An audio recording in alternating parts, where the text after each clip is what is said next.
Торғай әуендері.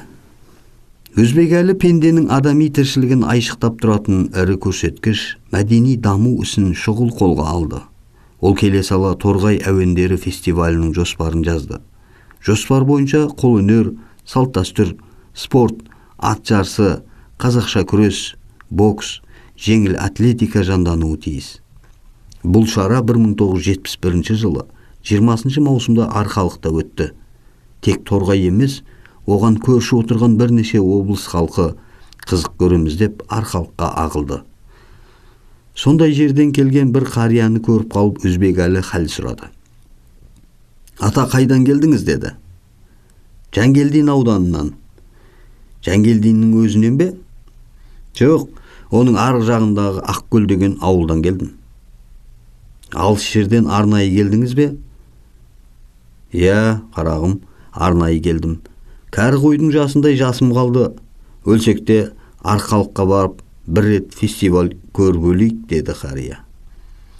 Думанның дүркіреген сонша Ақмола облысының басшысы Халитова телефон соғып: «Әй, Өзбекәлі, Арқалықта не қызық болып жатыр? Жұрттың бәрі Арқалыққа жөңкіле көшіп жатыр ғой», депті. Совет дәуіріндегі жиын тойдың бәрінде орыс тілі мен мәдениеті насихатталды. Өзбекәлі бұған іштей наразы. Ол мынадай әдіс ойлап тапты. Фестиваль күні қала халқын таңғы 7-де оятып, дабыл қақтырып, мерекелік атмосфераны у-шумен қыздырмақшы болды. Бейнесі қазақ санасынан өше бастаған Алдар Көсе, Қожа Насыр, Жиренше, Қарашаш, Амангелді Батыр, Ыбырай Алтынсарин сияқты тұлғалардың образын жасады. Оларды көлікке отырғызып, қала көшелерін айналып шықты. Фестиваль деген сылтаумен қазақ танымында өлуге айналған бәйге, көкпар, жорға жарыс, күміс ілу, жамбы ату, қыз қуу, қазақша күрес, ақындар айтысы, алтыбақан тебу сияқты көшпелі мәдениеттің элементін барынша дәріптеді. Жұрттың жарты ғасырдай жаншылған мәдени қуатын бір фестивальмен ояту оңай емес. Өзбекәлі «Проводы русской зимы» деген атаумен 22 наурыз күні бір мерекені ұйымдастырды. Әлгі образдарды тағы да тірілтіп алды. Ол кезде наурызды тойлауға Совет өкіметі тыйым салған еді. Бізбен сұхбаттасқан Мұхтархан Манапұлы осы оқиғаны бүйдеп баяндады. 1973 жылы көктемде қызық болды. Қатысушылардың бірі Трофимов «Проводы русской зимы» мерекесін тойлаймыз, соған дайындалыңдар деп әріптестерге пәрмен берді. Мейрамның атын естігенде тырыстым да қалдым. Қырсығып киінбей қойдым. Трофимов дайындықты тексерді. Менен басқасының бәрі киініп алған. «Сен неге киінбедің?» деп сұрады Трофимов. «Киінгім келмейді», дедім қырсығып. «Не үшін?» «Мейрамның аты ұнамайды». «Несі ұнамайды?» «Қазақ даласында отырып орыстың қысын тойлау деген не масқара? Сонда не, қазақтың қысын шығарып салсақ болмай ма?» дедім. Мұның алдында Мәскеуде оқып жүргенде жас тұлпар ұйымына мүше болып, ұлттық иммунитетін күшейіп кеткен. Орыстан ықпаймын. Обал нешік Трофимов ақ жүрек, жақсы адам еді. Қазбалап сұрап, ерегіске барған жоқ. Басын изеді де үнсіз кетіп қалды. Артынша театрға Өзбекәлі келіп, жаныма жайғасты да: «Батыреке, неге киінбегенсің?» деді. «Өзеке, бізде намыс қалды мөз». «Не масқара мынау? Қазақтың қысымен қоштасамыз десек болмас па? Әлде табиғатта тек орыс қысы бар ма?» дедім түнеріп. «Әй батыр, ертең қай күн білесің бе?» деді ол. «Білемін, 22 наурыз. 22 наурыз қандай күн? Ұлыстың ұлы күні.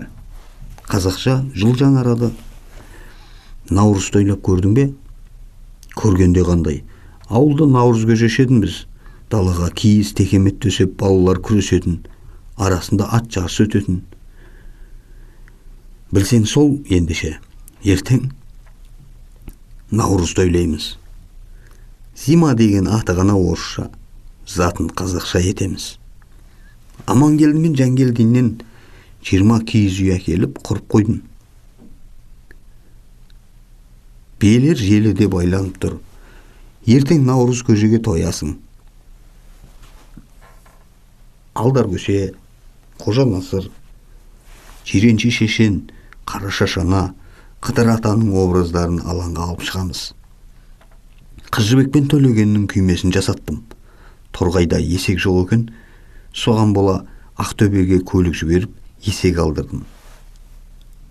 Босқа қырсығып, мүмкіндікті зая кетірмей, киіміңді киде, ертеңге дайындал деді. Сол кезде барып, Өзекеңнің қулықпен құрылған терең стратегиясын түсіндім де серпіліп сала бердім. Қазынаға ие болу. Өзбек әлінің мәңгілік болмысқа айналуының бір құпиясы мынада жатыр. Ол мәңгілік құндылықты бірден танып, сезіп қояды.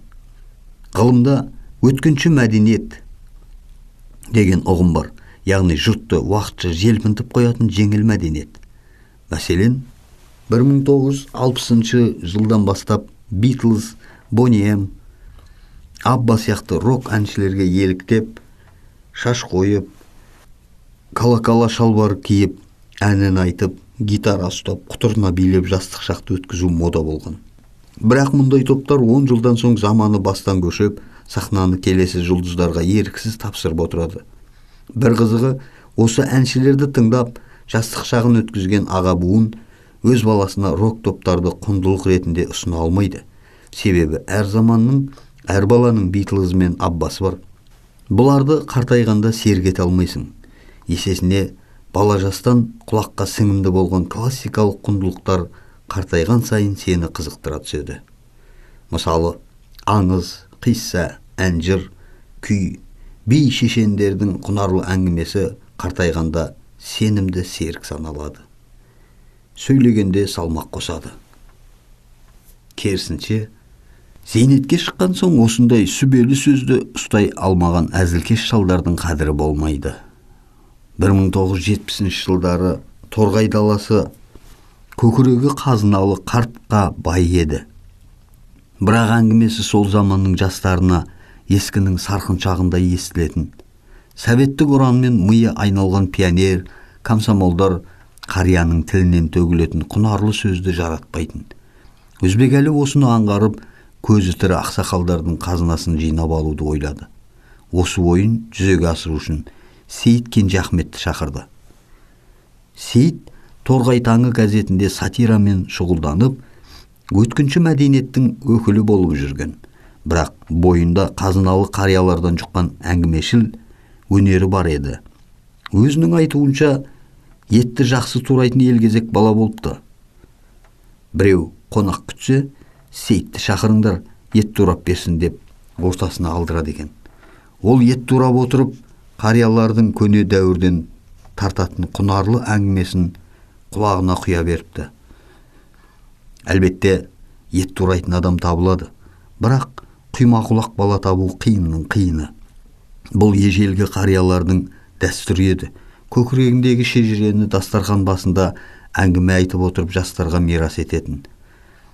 Сейіттің артықшылығы осы. Мағыналы әңгіме басталса, екі құлағы қалқиып, қос жанары шоқтанып шыға келетін. Жыланға арбалған торғайдай қариялардың аузына кіре жаздап, ынтыға тыңдайтын. Тыңдаушы ықыласты болса, сөйлеуші шешен келеді деген. Сейіт ынтыққан сайын, қариялар да көсіледі. Осылайша Сейіт қазыналы һәм қадірлі кісіге айналған, бірақ ойынды өзі байқамайды. Жылқы кісінескенше, кісі сөйлескенше демекші, Өзбекәлі бір көргеннен оның бойындағы құндылықты тани кетеді. Ол қарияларды таспаға таңбалап, кітапқа жазып қалдырмаса, олар өлген соң жер сипап қалатынын түсінетін. Сол үшін Сейітті өткінші емес, мәңгілік құндылықтары дәлізіне салып жібереді. Көпен Әмірбек бұл оқиғаны былай баяндайды. Сейіт Торғай таңы газетінің жауапты хатшысы еді. Бір күні оған, сені обком хатшысы Өзбекәлі Жәнібек шақырып жатыр, қазір барып қайт деді редакторы. Сейіт құстай ұшты. Өзбекәлі, сен газетке әзіл-сықақ жазып жүрсің. Ол дұрыс әрине, бірақ оны екінің бірі істей алады. Мен саған көбінің қолынан келмейтін маңызды бір міндет жүктеймін. Бүгіннен бастап торғай халқының салт дәстүрі, дархан дастарханы, тұрмысы мен мәдениеті туралы ескі әңгімелерді жина. Осы шаруаға жылдам кіріс деді. Сейіт сасып қалып, өз аға, мен облыстық газетте жауапты хатшымын ғой. Өзіңіз білесіз, оның жұмысы көп, бұл іске уақыт жете ме екен деді. Оны басқа біреуге тапсыр, бірақ сол айлықпен еркіндеу жүретін бөлімге ауысасың. Редакторыңа өзім айтам. Бұл іс енді талқыланбайды, тек атқарылады, деді Өзбекәлі шорт кесіп. Сейіт келісті. Редакцияға келсе, Өзбекәлі редакторға хабарласып тапсырма беріп қойыпты. Айлығы сол күйі сақталған, бірақ жұмысы қарияларды сөйлету. Осылайша Сейіт Өзбекәлінің ықпалымен әйгілі этнограф болып шыға келді. Өзбекәлінің тактикасы Сейіттің бағын ашты. Ол мағынасыз ғасыр атанған 21 ғасырда құны еш өлшенбейтін қазақ халқының мәңгілік құндылығын бізге жеткерді. Өзі де абыройлы ғалым болды. Қазір салт дәстүр мен құнарлы әңгіме іздеген қазақтың бәрі Сейітке барып тіреледі. Егер ол сол кезде советтік газетке сықақ жазып жүре бергенде, оның өкініші екі тарапқа да ауыр болар еді. Музей мәдениеті. Өзбекәлі ұлттың санасын ояту үшін жаңа жыл мерекесінде шебер қолданды.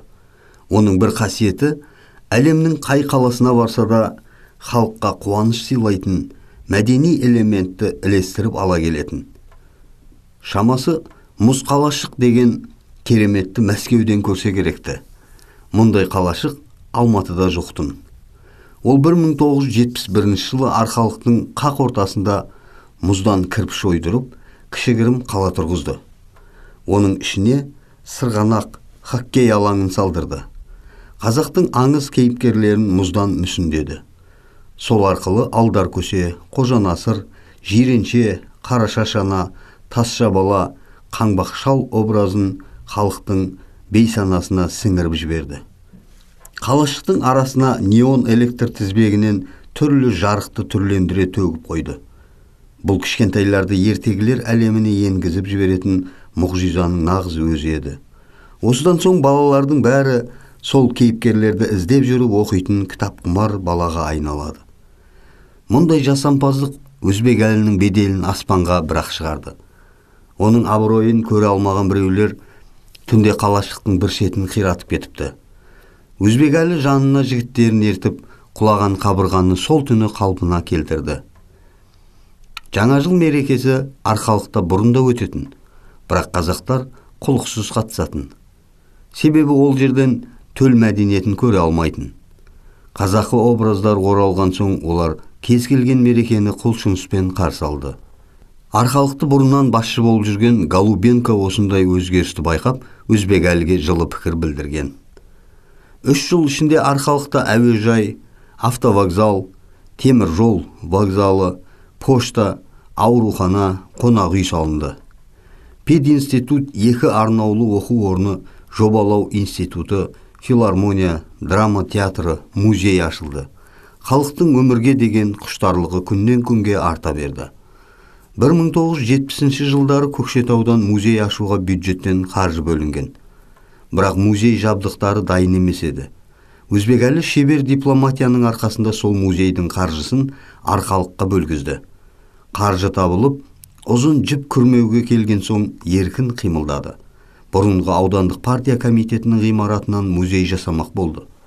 Әрине, музей ашу оңай емес. Өзбекәлінің тәжірибесі де жоқ. Нар тәуекел ердің ісі деп кірісіп кетті.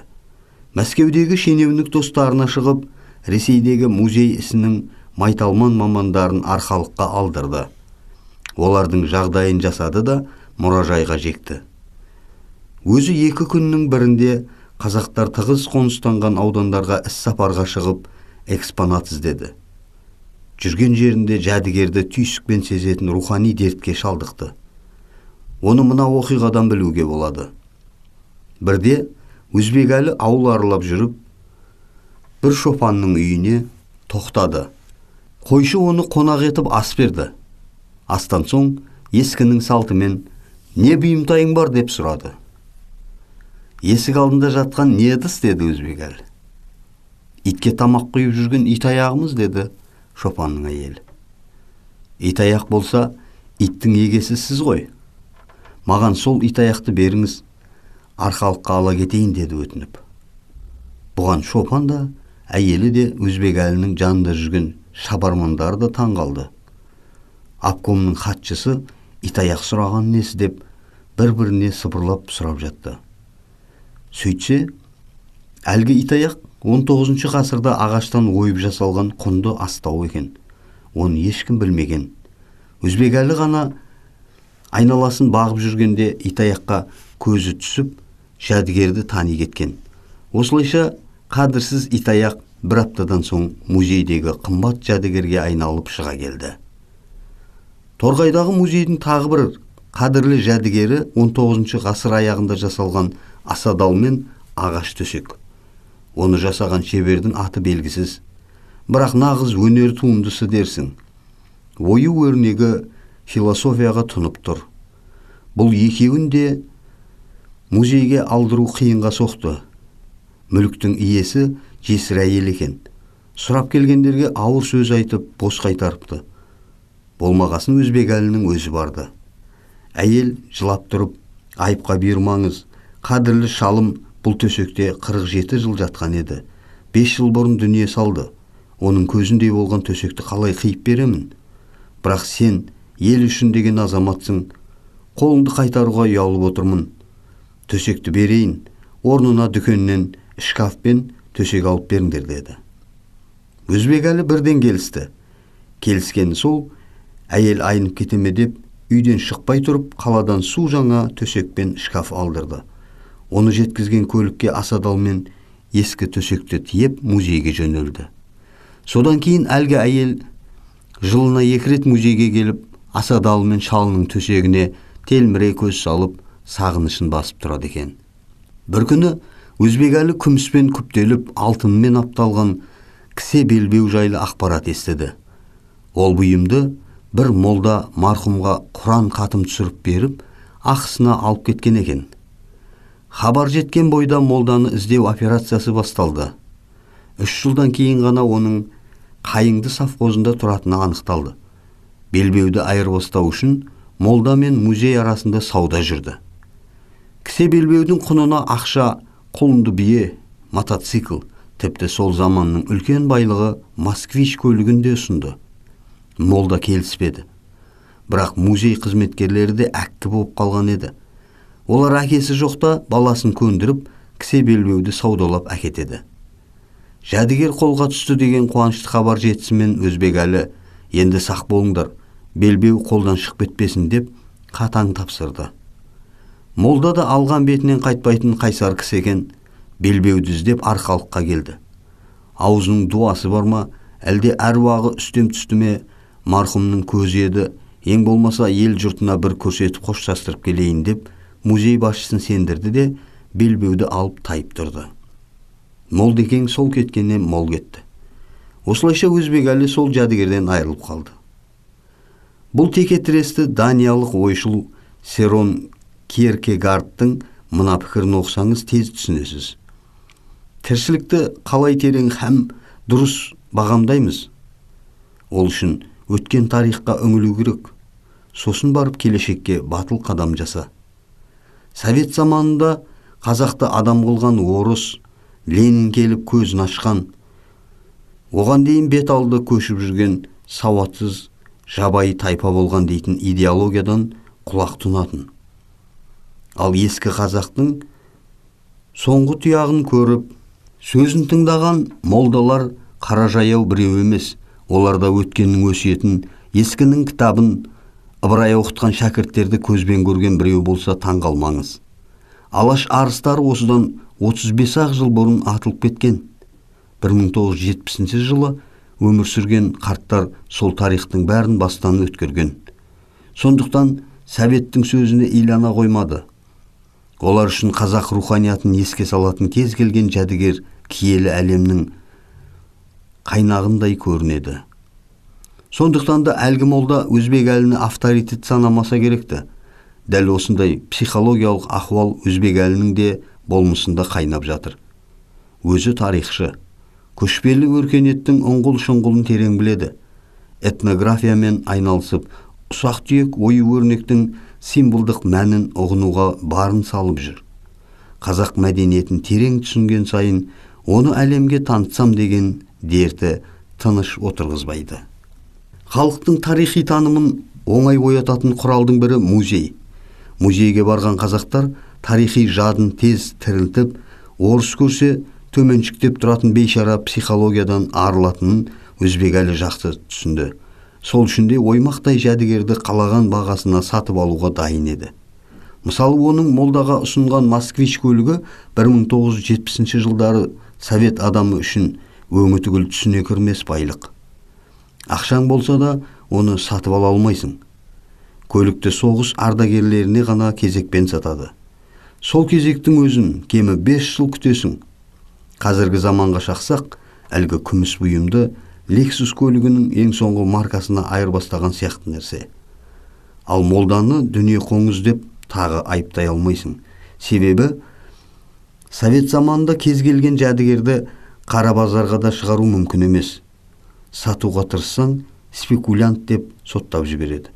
Сондықтан молда да ол белдікті басқа жерде сата алмайды.